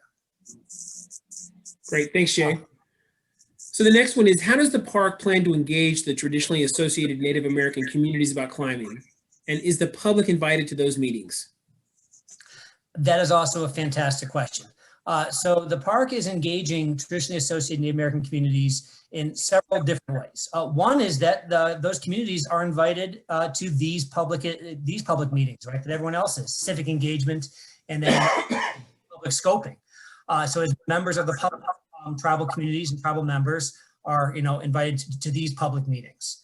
However, the Park Service, the government, does have other regulatory, statutory obligations to consult with Native American tribes in a government-to-government manner. And those government-to-government consultations are not open to the public. It is our goal that as part of the climbing management plan, that we will be able to make portions of those meetings or those conversations available to the public, and part of the management plan, people can see what those conversations are. But the Native American communities, as sovereign nations here within the U.S., have a right to do a private government-to-government consultation, but they also are encouraged to come to these public meetings and engage in this process as well. Great, thank you. Dave, I was just going to add that, what I have seen in the last 3 to 4 years is, the Access Fund, local climbing groups, Joshua Tree, looking for opportunities to individually engage with traditionally associated, Native American communities. And so that's really been interesting to see those connections. There's been a sharing of culture, both the climbing culture and Native American cultures both ways, which I think has been a really good thing for Joshua Tree, and the government had nothing to do with that. That was our partners making that happen. Great, thank you. All right, so now we have some natural resource questions. So the first one is, how does equity and inclusion affect the climbing management plan in development? Is access to all something that the park addresses? Well, Jay- that's not a natural resource question, but, I'm sorry, it's a planning process question. I apologize. okay. My bad. Yeah. Well, I'm going to give a stab at it. So with equity and inclusion, I guess we're looking at trying to get the most diverse assemblage of people to be able to comment on this plan. And we're a bunch of government bureaucrats here. We're creative, but we rely on our partners and you all to help make this as relevant as possible. We've been trying to make the National Park Service relevant probably my entire career. And you go back to the 70s and it's been a big issue. How do you bring diverse economic groups into the park? How do you bring people of color into the park? And this applies to climbing as well. So we're going to continue to reach out and try to find, as many people. We've during this last 2-3 years, we've come up with lists and lists and lists of different groups that we're going to try to specifically reach out to. But I would appreciate your effort as well as helping us find those groups and to make relevant connections there. Thanks, David. The next one is of the 20% of climbers in the park, what percentage are boulderers, slackliners, and highliners? And I don't know if we have an answer to that. We have some good data on that, and actually, I'll try to make sure we get the link put into our public planning website. You can Google it if you look under Clemson University Joshua Tree National Park Visitor Use Study. So in 2019, we conducted a survey. Maybe some of you participated in that. And some of the questions that we asked in the survey were to get at what percentage of our visitors are engaging in climbing or bouldering. And what was interesting in that is the numbers of climbers, people here coming here just to climb, like that was their primary purpose, actually went down. And we think that's because people coming here are doing a multitude of activities. So rather than just having one primary purpose, they might be camping and climbing, something like that. The percentage of boulderers has actually doubled since 2010. So the survey data we had in 2010 compared to 2019 was a doubling. So I believe back in 2010, it was somewhere around 8%. Now we're at about 16%. So it's very comparable. And again, I do want to make sure we get that survey data put onto our public site. So if you take a look at the full report, it's pretty expansive. Great, thank you, Jane. The next question is the climbing management plan, the eventual outcome, going to have effects on national parks policy around climbing nationwide? Yeah, we are the first park that has really been approaching this issue since the policy documents came out regarding bolting and wilderness. So this plan does have the potential to have precedent, nationwide for other parks. I have been working with probably about a dozen different national parks that have climbing, issues over the last 3 or 4 years. And they're really looking for someone to stand up to really be able to really face this issue. So it does have the potential to have a nationwide effect. Great, thank you, David. The next one is, how does the public hold the park accountable for actions that the new climbing management plan deems appropriate? Example given, the last general management plan, wilderness management plan, I'm assuming is the WMP, fell short on follow through with actions. Best question of the night. I don't know whoever wrote that, but 5 stars for Gryffindor right there.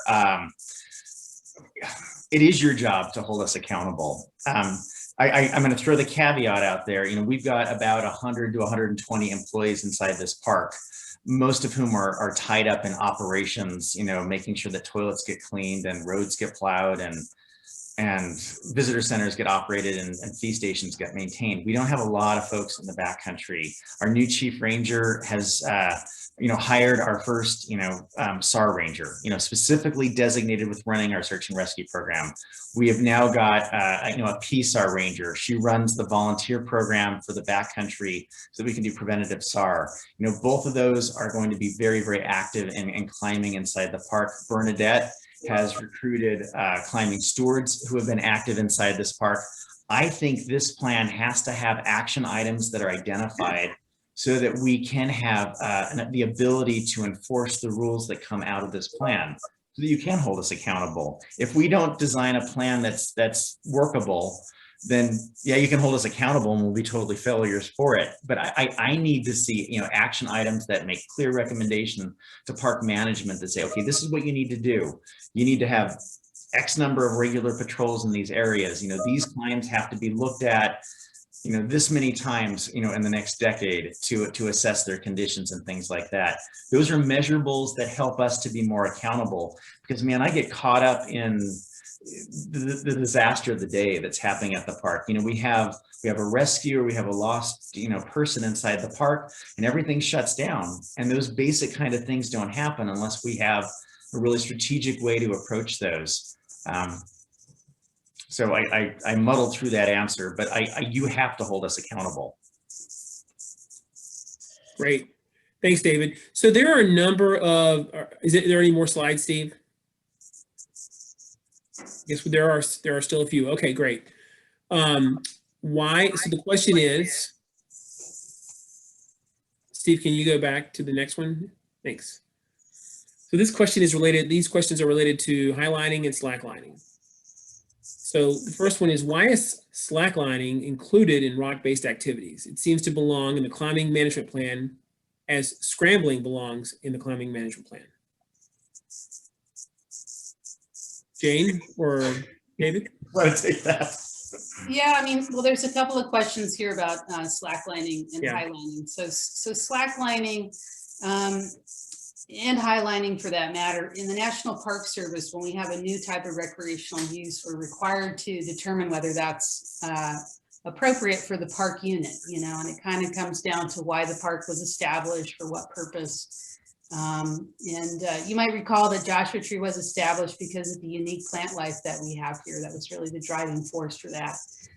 So in the previous 2000 Backcountry and Wilderness Management Plan, slacklining and highlining wasn't on the radar screen, 20 years ago, and that was never fully vetted as an appropriate recreational use in the park.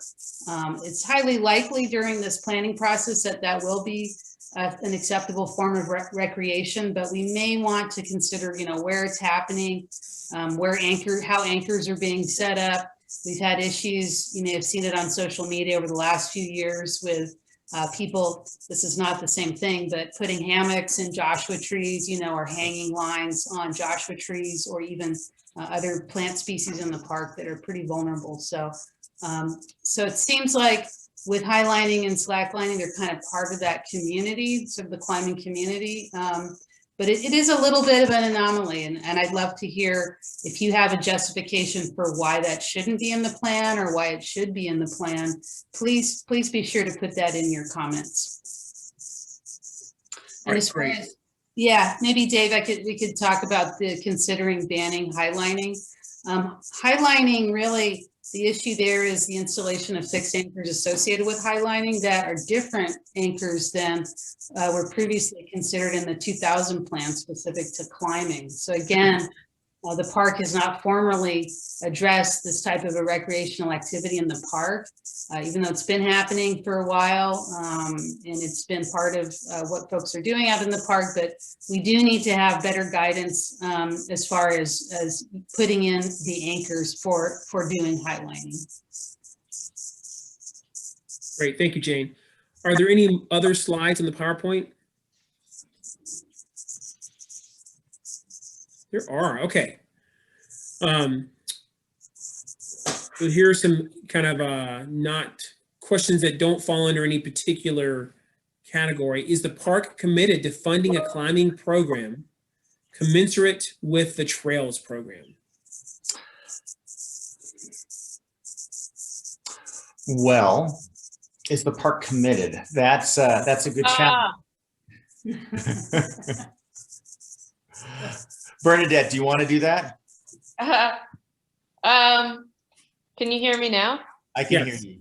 Yeah, I don't think I can answer that the park is committed to funding a climbing program. It would be my dream come true. And I really hope it does happen someday. So But- the way that we pay for things typically is we have assets in the park. And so the money that you pay when you enter and you get your annual pass, those assets that we have in the past, like bathrooms and trails and roads and visitor centers and things like that, we can use that money to take care of those assets. It's really, really, really tough to pay for bodies that aren't tied to an asset inside the park.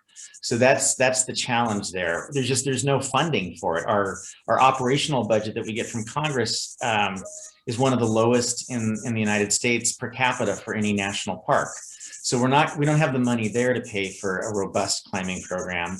And our fee operation, there's not really a mechanism that is tied to it. Every now and then we're able to squeak something through to help, pay for some temporary program, but not a permanent one. So we'd need either an endowment, a permanent endowment that would help fund this, or we would actually need to, find another way to fund it.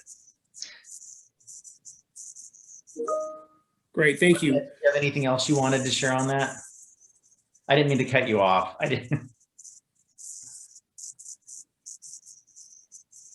She's so offended that I cut her off that she's left the room right now, and she is just pounding her fist into the wall. I don't think so. The next one is the park has exclusive campgrounds for user groups such as equestrians and bicycle users. Is the park going to provide the same for climbers? Man, that's a really good question. Right now, we do not have plans for a Camp 4, at Joshua Tree that is, primarily for climbers. I would love it if a local business or friends group or foundation, would come up with property that's outside the park or on adjacent lands to provide that kind of a resource, because it becomes another asset that we have to, put funding in to make happen. It also means that we have to disturb another area inside the park to have that impact. And if we've got, 200 people staying there at night, that's additional impact into a national park. We're trying really, really hard to conserve the resources as much as possible while allowing for their enjoyment. So, given my druthers, I would rather someone do it outside the park, and then we can work with them and collaborate with them to make it successful. But it's not out of the realm of possibility. We just have to find a place to deal with it. As you know, we've got 520 campsites inside the park right now. We have been struggling for the last, well, actually, since I came here as a seasonal ranger for the last 25 years, in trying to figure out, how to deal with all the campers that want to be here. Looking at our overnight parking lots that we use for trailhead parking, is that an appropriate place for car camping? It has there's a myriad number of problems that come up when you start doing that, as far as human waste, impact to the resource, picnic tables and all those other things. So it's not out of the realm of possibility. I just have not found a place to do it at this point. Jane, do you want to? I just mentioned that it is that camping topic is outside the scope of this this plan. However, because we're crazy, we're trying to do two plans at the same time. We have started an overnight use plan. We're putting the climbing management plan as the priority first to get that done. But in the coming years, the park will be engaging in an overnight use plan to specifically address camping, campgrounds, and backcountry backpacking camping. So stay tuned to that, and please, if you have ideas about that, we welcome that offline. Hey, David, it is now 8 o'clock. We've probably got about 6 or 7 more questions. Do you want to keep continuing? Oh man, I can go all night, man. So this, I want to do the crash pad. the staff may not be able to, but if you're game, Steve, let's keep on going. I mean, these people have waited with us for 2 hours. Let's give it to them. Sounds good. David McIntyre, continue. Okay, so the next one is crash pads impact natural resources. Is there a way to regulate how big or how many there are? Yeah, so this is another opportunity to be creative in public input and giving us some ideas about this.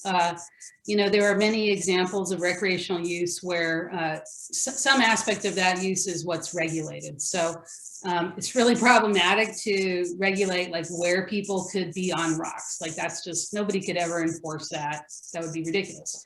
But we could look at just, you know, an example would be, okay, well, maybe there are places that are designated appropriate for crash pad use. And it could be anything outside of that area. It would be like, hey, you know, these are zones that we've said this is okay to use to do bouldering with the use of crash pads, but anything beyond that would not be allowed. So that's one way you could regulate it, is by having designated crash pad areas or zones. If we regulated it that way, the Park Service could have some more descriptions on the size, you know, or how many. But again, keep in mind, you know, it has to be, you know, how would we manage that? We've got to think through like the reality and the feasibility of how we would implement that regulation. But really good question. All right, the next one is, and I'm not really sure where this falls, but does Joshua Tree have a specific description of staging area? I don't know. I would ask Bernadette, have you heard of anybody have a specific description of that? Not specifically, no. Just that the bases of rocks and climbs where people tend to rack up and get ready to do their routes or problems. Okay. The next one I think is for Steve. I think this might be for you. Will climber advocacy groups, such as Friends of Joshua Tree or the Access Fund, have a seat at the table for the management plan drafting? So we are in the part of the planning process that we're called civic engagement. And what we are working towards is developing a proposed action.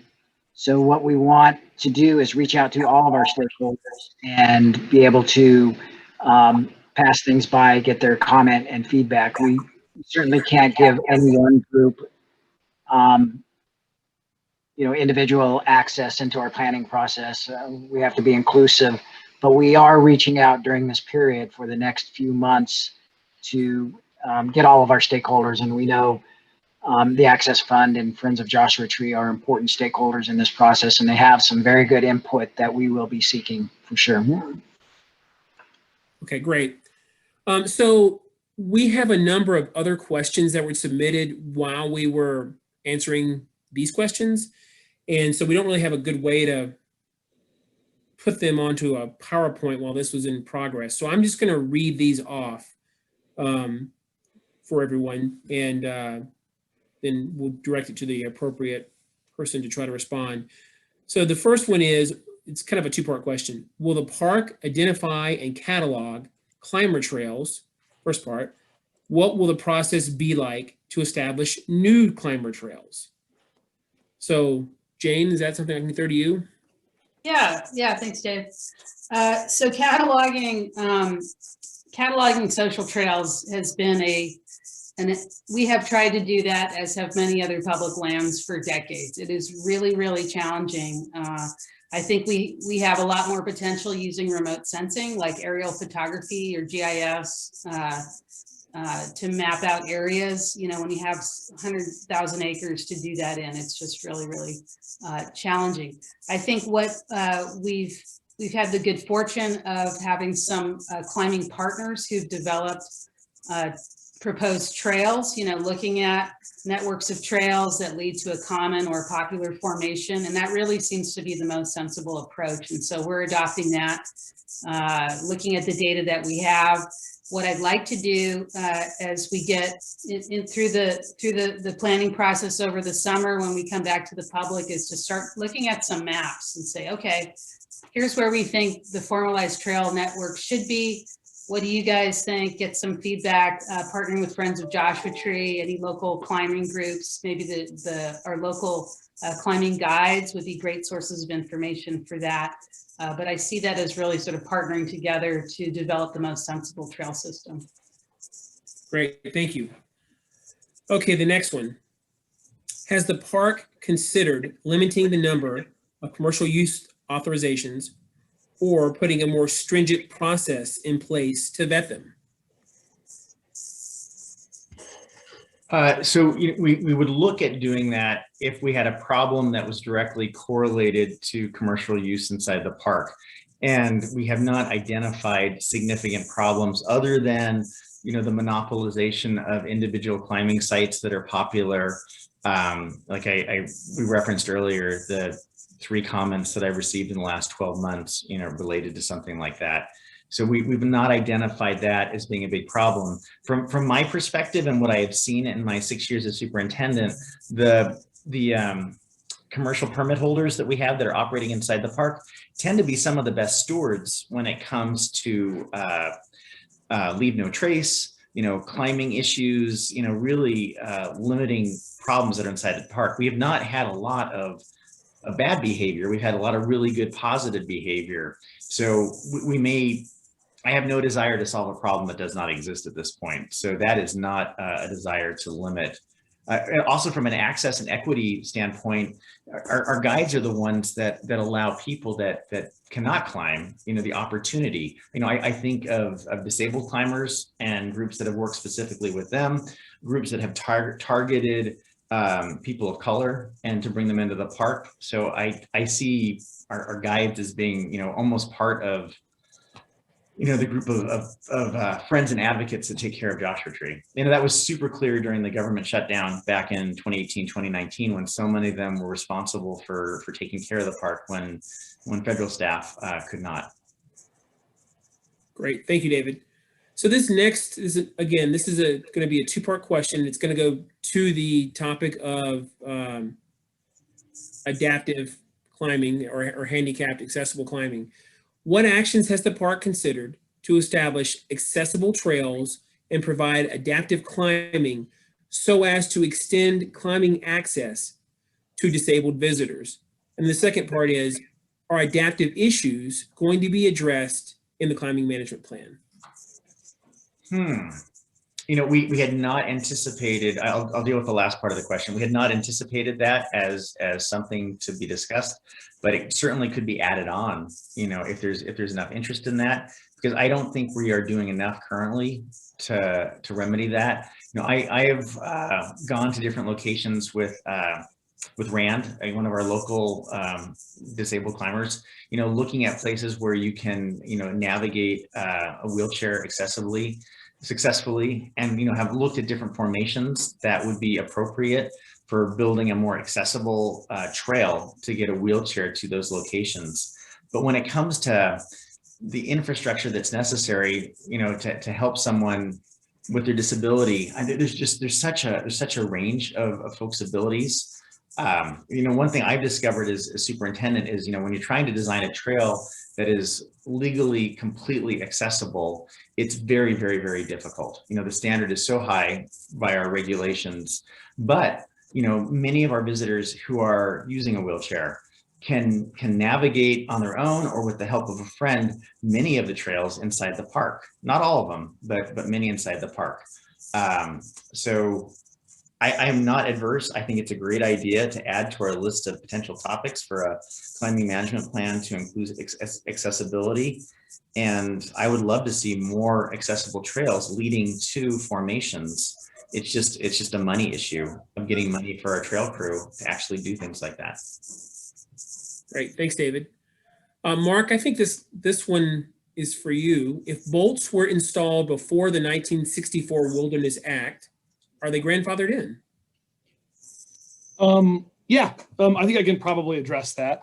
The question about grandfathering, a couple different flavors. One is this one, whether being placed before designation, makes a difference. And the other is just basically, is it possible to grandfather things in based on them already being present just now? In the former case, I I guess what I would say is that in most of the areas where there's climbing, designation occurred in 1976. So you could probably, it's definitely the case that, when areas are designated wilderness, there's stuff that exists in there that, is kind of non-conforming. And there's not necessarily an obligation for the agency to look at it as a minimum requirements problem. So for example, if there's a cabin or something like that and it's present in wilderness, and the agency takes no action regarding that, then it's not really a minimum requirements problem. But when it all of a sudden takes action, like it fixes it up and starts using it for some purpose, for rangers or whatever, then it becomes a minimum requirements problem. In the case of the bolts, anything that was placed before 1976 is really old, probably has already been replaced or is long past requiring replacement. And as soon as you're looking at replacement, then it kind of moots the question of whether it's grandfathered in, because the replacement of the bolt, requires the same review as would be required for a new placement effectively. That it's going to have to be looked at through that lens of the minimum requirements review. Great, thanks, Mark.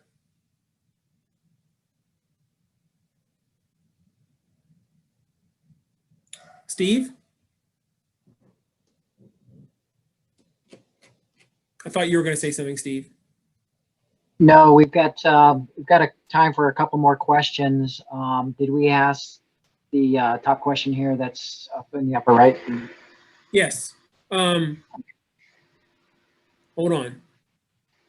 No, maybe let me double check. We may have, we may not have. Hold on. Yeah, we did ask that. We did ask that one and respond to it. Yes. So I think we are coming to the end of our questions, and I think it's time to wrap up. It's about 8:15. And unless there's any more questions, if there are questions, we're going to capture them in the chat. But I think it's, we can have Dave wrap things up.